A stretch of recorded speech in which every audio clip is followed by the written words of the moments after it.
SB online একাডেমিতে সকলকে স্বাগতম। আমি সুমন আছি তোমাদের সাথে। ছোট বন্ধুরা, আজকে আমরা চতুর্থ শ্রেণীর 82 পৃষ্ঠার মধ্যে যে অঙ্কগুলো রয়েছে এগুলোকে সবচেয়ে সহজ নিয়মে কিভাবে করে সমাধান করা যায় এই বিষয়টি শিখব। চলো তাহলে শুরু করা যাক। বন্ধুরা, আমরা যদি 82 পৃষ্ঠার একদম উপরে লক্ষ্য করি, এখানে 7.3 বলা হয়েছে মৌলিক সংখ্যা। আজকে আমরা শিখব মৌলিক সংখ্যা কি। দেখো, একটু নিচে লক্ষ্য করলে আমরা দেখতে পাচ্ছি এখানে একটি প্রশ্নবোধক চিহ্ন রয়েছে। এখানে বলা হয়েছে চলো মৌলিক সংখ্যা শিখি।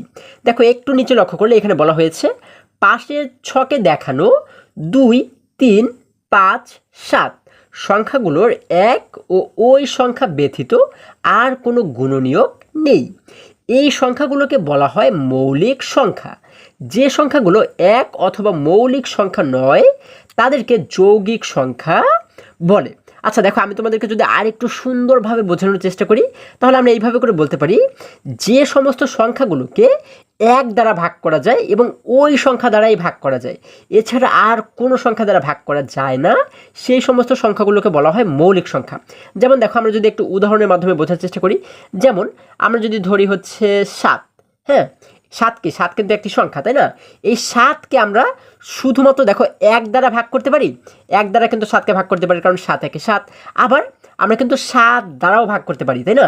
7 দ্বারা 7কে কয়বার ভাগ করা যায়? একবার ভাগ করা যায়, কারণ আমরা জানি 7 একে 7।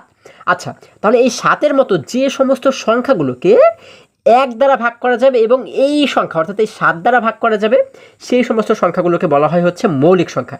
যেমন আরেকটু উদাহরণ দিয়ে যদি আমি তোমাদেরকে বোঝানোর চেষ্টা করি, যেমন আমরা ধরে নিচ্ছি এখানে 6। তাহলে এই 6কে দেখো আমরা কোন কোন সংখ্যা দ্বারা ভাগ করতে পারি? আমরা কিন্তু 6কে এক দ্বারা ভাগ করতে পারি, কারণ 6 একে 6। আবার 2 দ্বারাও কিন্তু ভাগ করতে পারি, দেখো, কারণ আমরা জানি 3 দুগুণ 6। আবার 3 দ্বারাও ভাগ করতে পারি, কারণ হচ্ছে 3 একে 3, 3 দুগুণ 6, তাই না? আবার কিন্তু আমরা 6 দ্বারাও ভাগ করতে পারি। তার মানে অনেকগুলো সংখ্যা দ্বারাই কিন্তু এই 6কে ভাগ করতে পারি।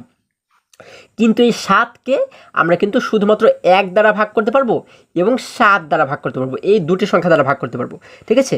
এবং এই 6কে কিন্তু অন্যান্য অনেক সংখ্যা দ্বারাই ভাগ করতে পারবো, তাই না? যার কারণে 6 কিন্তু মৌলিক সংখ্যা নয়।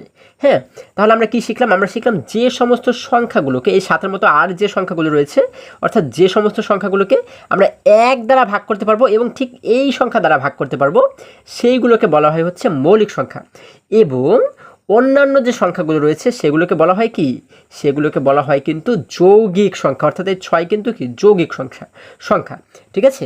আচ্ছা, তাহলে আমরা যেমন দেখো, যদি একটু এই পাশে যে ছকটি আমাদের দেওয়া রয়েছে এই ছকটিকে যদি লক্ষ্য করি, দেখো এখানে বলা হচ্ছে 2-এর গুণনীয়ক। আমরা যদি 2-এর গুণনীয়ক প্রথমে বের করে যদি দেখি যে 2কে কোন কোন সংখ্যা দ্বারা ভাগ করা যায়, 2কে কিন্তু 1 দ্বারা ভাগ করা যায়, যার কারণে 1-এর উপরে আমরা একটি টিক দিয়েছি। আবার 2কে কিন্তু 2 দ্বারা ভাগ করা যায়, কারণ 2 একে 2, তাই না? তাহলে এই 2কে কিন্তু 1 দ্বারা ভাগ করা যায় এবং 2 দ্বারা ভাগ করা যায়, মানে ওই সংখ্যা দ্বারাই ভাগ করা যায়, যার কারণে এই 2কে আমরা বলতে পারি কি একটি মৌলিক সংখ্যা। এবারে দেখো, আমরা এবারে দেখতে পাচ্ছি 3-এর গুণনীয়ক। এবারে যদি 3-এর গুণনীয়কগুলোকে বের করি, অর্থাৎ 3কে কোন কোন সংখ্যা দ্বারা ভাগ করা যায় যদি একটু দেখি, 1 দ্বারা কিন্তু 3কে ভাগ করা যায়, কারণ আমরা জানি আমরা যদি 1-এর ঘরে নামতে পারি তাহলে আমরা পাবো হচ্ছে 3 একে 3। আচ্ছা, যার কারণে 1-এর উপর আমরা একটি টিক চিহ্ন দিলাম। এরপরে রয়েছে 2 দ্বারা কি 3কে ভাগ করা যায়? যায় না কিন্তু, কারণ আমরা জানি 2 একে 2, 2 দুগুণ 4, 2-এর ঘরে নামতার মধ্যে কিন্তু আমরা 3কে দেখতে পাচ্ছি না, যার কারণে 2-এর ঘরে কিন্তু আমরা একটি টিক চিহ্ন দিব না। এরপর আমরা দেখতে পাচ্ছি রয়েছে কত? 3 দ্বারা কিন্তু আবার 3কে ভাগ করা যায়, তাই না? কারণ আমরা জানি 3 একে 3, যার কারণে এই 3-এর উপর আমরা একটি টিক চিহ্ন দিলাম। তাহলে আমরা 3 দ্বারা কোন কোন 3কে আমরা কোন কোন সংখ্যা দ্বারা ভাগ করতে পারি? আমরা হচ্ছে 1 দ্বারা ভাগ করতে পারি এবং 3 দ্বারা ভাগ করতে, মানে এই সংখ্যা দ্বারাই ভাগ করতে পারি। আমরা কি শিখেছি? আমরা শিখেছি যে সমস্ত সংখ্যাগুলোকে 1 দ্বারা ভাগ করা যায় এবং এই সংখ্যা দ্বারাই ভাগ করা যায়। এই সংখ্যা মানে কি? যেহেতু 3-এর গুণিতক আমরা বের করেছি, মানে 3 দ্বারাই ভাগ করা যায়, তাই না? তাহলে সেই সমস্ত সংখ্যাগুলোকেই বলা হয় কি? বলা হয় মৌলিক সংখ্যা। এবারে দেখো, এবারে বলা হয়েছে 5-এর গুণনীয়ক। এখন 5-এর গুণনীয়কগুলো যদি আমরা একটু বের করি, অর্থাৎ 5কে কোন কোন সংখ্যা দ্বারা ভাগ করা যায়? 1 দ্বারা কিন্তু ভাগ করা যায়, কারণ 5 একে 5।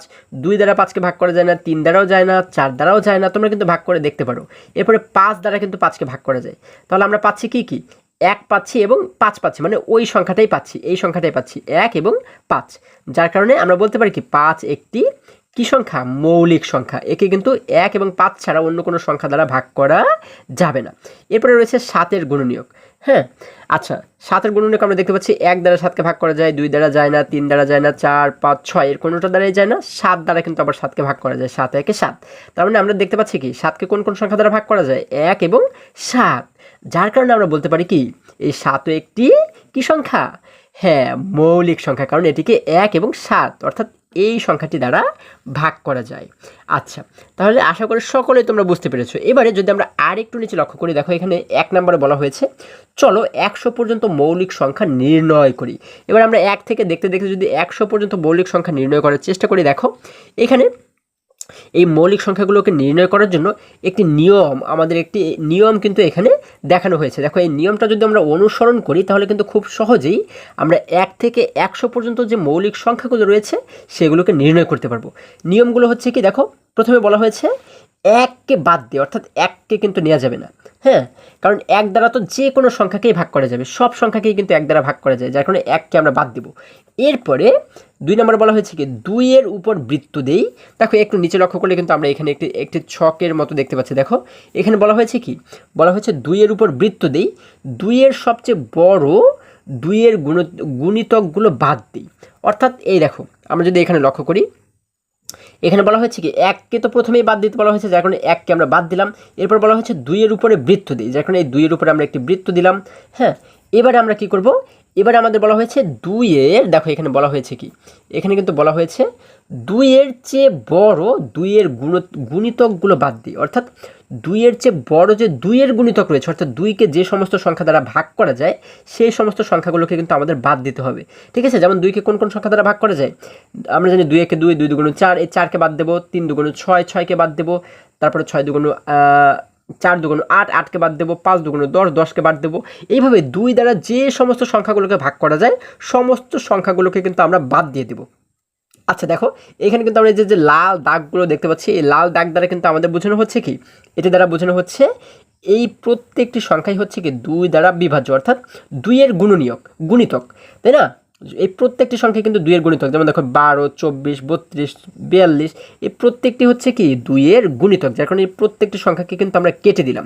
হ্যাঁ, আচ্ছা তার মানে এই সংখ্যাগুলো কিন্তু মৌলিক সংখ্যা হবে না, কারণ আমরা জানি কি যে সমস্ত সংখ্যাকে 1 এবং ওই সংখ্যা ছাড়া অন্য কোনো সংখ্যা দ্বারা ভাগ করা যায় না তাকেই বলা হয় মৌলিক সংখ্যা, তাই না?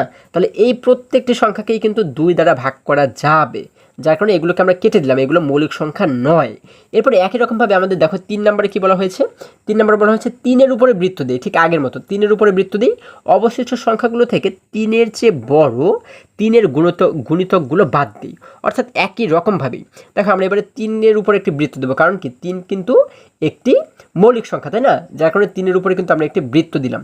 আচ্ছা এরপরে আমরা দেখবো যে 3-এর যে গুণিতকগুলো রয়েছে, অর্থাৎ 3-এর ঘরের নামটা যদি আমরা পড়ি, অর্থাৎ যে সমস্ত সংখ্যাগুলো দ্বারা যে সমস্ত সংখ্যাগুলোকে আমরা 3 দ্বারা ভাগ করতে পারবো সেই সমস্ত সংখ্যাগুলোকে কিন্তু আমরা কেটে দিব।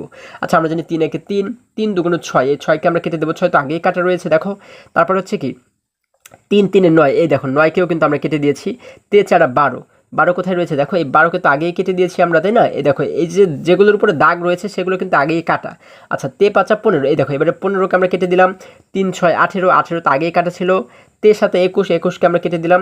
3 8 24, 24কে তো আগেই কেটে দিয়েছি। 3 9 27, এই 27কে আমরা কেটে দিলাম। 3 10 30, তাই না? 3 9 27, 3 10 30, এই 30কে কিন্তু আমরা দেখো আমরা আগেই কেটেছি। 3 11 33, এই 33কে কেটে দিলাম। 3 12 36, 36কে আগেই কেটেছি। তারপরে কি 3 13 39, এই দেখো 39কে কিন্তু আমরা এখানে কেটে দিলাম। তারপর হচ্ছে কি 3 14 হয় কত? 3 14 হয় কিন্তু 42। হ্যাঁ, এই দেখো এই 42কে কিন্তু আমরা আগেই কেটেছি। তারপরে 3 15 45, এই 45কে আমরা কেটে দেবো, ঠিক আছে? আচ্ছা এরপরে আমরা কী করবো, আমরা 2 3 ঘর বাদে বাদে কাটলেই হয়, কারণ 3-এর ঘরের নামটা যেহেতু, হ্যাঁ দেখো 35 46 47 বাদে 48কে কেটে দেবো। 49 50 বাদে 51কে কেটে দেবো। 52 53 বাদে 54কে কেটে দেবো। 54 তো আগেই কাটা আছে, দেখো 55 56 বাদ 57কে কেটে দেবো। 58 59 বাদ 60কে কেটে দেবো। 7 তো আগেই কাটা রয়েছে, দেখো। এইভাবে করে কিন্তু আমরা 3-এর 2 ঘর বাদে বাদে আমরা কিন্তু কেটে দেব, ঠিক আছে? তাহলে কিন্তু আমরা দেখো পেয়ে যাব যে 3 দ্বারা কোন সমস্ত সংখ্যাগুলোকে ভাগ করা যায়।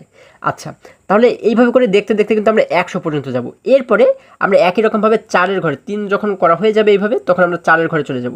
আচ্ছা, 4-এর ঘর তো আমরা দেখতে পাচ্ছি আগে থেকেই কাটা রয়েছে, তাই না? যার কারণে 4কে আমাদের দেখার প্রয়োজন নেই।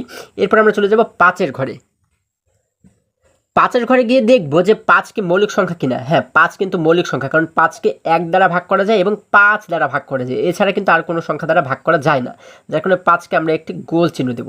এবারে আমরা দেখবো যে 5 মানে কোন কোন সংখ্যাকে 5 দ্বারা ভাগ করা যায়, তাই না? সেই সংখ্যাগুলোকে কিন্তু কেটে দেবো, কারণ আমরা জানি 5 একে 5, 5 দুগুণ 10, 10 তো কাটা রয়েছে, 5 15, 15কে কেটে দেবো, 4 5 20, দেখো 20 কাটা রয়েছে, 5 5 25, এই 25কে কেটে দেবো, 5 6 30, 30 কাটা রয়েছে, তারপরে হচ্ছে কি 5 7 35, 35 কোথায় দেখো এই 35কে কেটে দেবো, 5 8 40, 40 কাটা রয়েছে, 5 9 45, 45কে আমরা এই যে আগেই কেটে দিয়েছি, 5 10 50, 50 কাটা রয়েছে। এইভাবে করে 5 দ্বারা ভাগ মানে আমরা যে সমস্ত সংখ্যাগুলোকে 5 দ্বারা ভাগ করতে পারি সেই প্রত্যেকটি সংখ্যাকেই কিন্তু কেটে দেবো। যেমন দেখো এই সারিতে যদি আমরা লক্ষ্য করি, আমরা কিন্তু এখানে দেখতে পাচ্ছি 55, 55কেও আমরা 5 দ্বারা কাটতে পারি, ভাগ করতে পারি, 65কেও 5 দ্বারা ভাগ করতে পারি, 75 85 95 এর প্রত্যেকটিকে কিন্তু 5 দ্বারা আমরা ভাগ করতে পারি, যার কারণে এই প্রত্যেকটি সংখ্যাকেই কিন্তু আমরা কেটে দিব। ঠিক আছে? আচ্ছা, এরপরে আমরা একই রকমভাবে যদি 6-এর কাছে চলে যাই, দেখো আমরা দেখতে পাচ্ছি 6 যেহেতু আগে থেকে কাটা রয়েছে, অর্থাৎ 6-এর যে গুণিতকগুলো রয়েছে সেগুলোকে কিন্তু আমরা অলরেডি কেটে দিয়েছি। এরপরে আমরা দেখব কি 7-এর ঘরে যাব। আচ্ছা, 7 দেখো তো, 7 কি কোনো মৌলিক সংখ্যা? হ্যাঁ, 7 কিন্তু একটি মৌলিক সংখ্যা, কারণ 7কে আমরা 1 দ্বারা ভাগ করতে পারি এবং এই সংখ্যা অর্থাৎ 7 দ্বারা ভাগ করতে পারি, এছাড়া কিন্তু আর কোনো সংখ্যা দ্বারাই ভাগ করতে পারি না, তাই না? যার কারণে ও কিন্তু একটি মৌলিক সংখ্যা, আমরা ওর উপরে এইভাবে করে একটি গোল চিহ্ন দিব, তাই না? এবার আমরা দেখব যে কোন কোন সংখ্যাগুলোকে আমরা 7 দ্বারা ভাগ করতে পারি। আমরা জানি 7 একে 7, 7 দুগুণ 14, 14-এর উপর আমরা একটি কাটা চিহ্ন দেবো। এরপর হচ্ছে কি 23 7 21, দেখো 21 কোথায়? 21 কিন্তু আমরা আগেই কাটা দেখতে পাচ্ছি। তারপর হচ্ছে 4 7 28, 28 কোথায়? 28ও কাটা রয়েছে। 5 7 35, 35ও কাটা রয়েছে। 6 7 42, 42 কোথায়? 42 কাটা রয়েছে। 7 7 49, 49 এই দেখো এই 49কে আমরা কেটে দেবো। হ্যাঁ, 7 8 56, 56 কোথায়? 56 এই যে কাটা রয়েছে। 7 9 63, 63 দেখো এই যে 7 9 63, 7 10 70, এই 70 কিন্তু কাটা রয়েছে। এরপর 7 11 77, তাই না? দেখো এই 77কে কিন্তু আমরা কেটে দেবো। 7 12 কত হয়? 7 12 7 11 77, 7 12 84, তাই না? এই দেখো 84 কিন্তু আমরা এখানে কাটা দেখতে পাচ্ছি। আচ্ছা, এইভাবে করে কিন্তু আমরা 100 পর্যন্ত, 7 নং কত হয়, 7 10 কত হয়, এভাবে করে দেখতে দেখতে আমরা 7-এর ঘরে যে নামতাগুলো রয়েছে এগুলোকে পড়ে পড়ে, অর্থাৎ আমরা দেখব যে কোন কোন সংখ্যাগুলোকে 7 দ্বারা ভাগ করা যায়, সেই সমস্ত সংখ্যাগুলোকে কিন্তু আমরা এখান থেকে কেটে দেবো। এরপরে 8কে দেখব, 9কে দেখব, 10কে দেখব। হ্যাঁ, এগুলো দেখার পরে আমরা সর্বশেষ দেখব যে কোন কোন সংখ্যাগুলো মাঝখান থেকে বাকি রয়ে গেল। ঠিক আছে? যে সমস্ত সংখ্যাগুলো বাকি রয়ে গেল সেই সমস্ত সংখ্যাগুলোই হচ্ছে কি মৌলিক সংখ্যা, অর্থাৎ সেই সমস্ত সংখ্যাগুলো আমরা আর কোনো সংখ্যা দ্বারাই ভাগ করতে পারবো না। তার মানে সেই সমস্ত সংখ্যাগুলোকে আমরা বলতে পারি মৌলিক সংখ্যা। যেমন দেখো আমরা এখান থেকে পাচ্ছি কি, আমরা পাচ্ছি 2 3 5 7, তারপরে এখানে পাচ্ছি 13, এরপরে পাচ্ছি 17, পাচ্ছি 19, তারপরে পাচ্ছি 23। দেখো এইভাবে করে আমরা কিন্তু 100 পর্যন্ত অনেকগুলো সংখ্যা পেয়ে যাব যেগুলো হচ্ছে মৌলিক সংখ্যা। ঠিক আছে? আশা করি সকলেই তোমরা এটি বুঝতে পেরেছো। তোমরা কিন্তু এই বাকি যে ঘরগুলো রয়েছে, হ্যাঁ, সেগুলোকে কিন্তু তোমরা কেটে কেটে পূরণ করবে। ঠিক আছে? এবং এইখান থেকে তোমরা কতটি মৌলিক সংখ্যা পেয়েছো সেটি কিন্তু অবশ্যই তোমরা খাতায় লিখবে, এটি হচ্ছে তোমাদের কাজ। ঠিক আছে? আশা করি আজকে প্রত্যেকটি অঙ্ক তোমরা খুবই সহজে এবং খুবই মজায় মজায় শিখতে পেরেছো। বন্ধুরা, আজকে আমাদের এই পর্যন্তই। আবারও দেখা হবে পরবর্তী ভিডিওতে।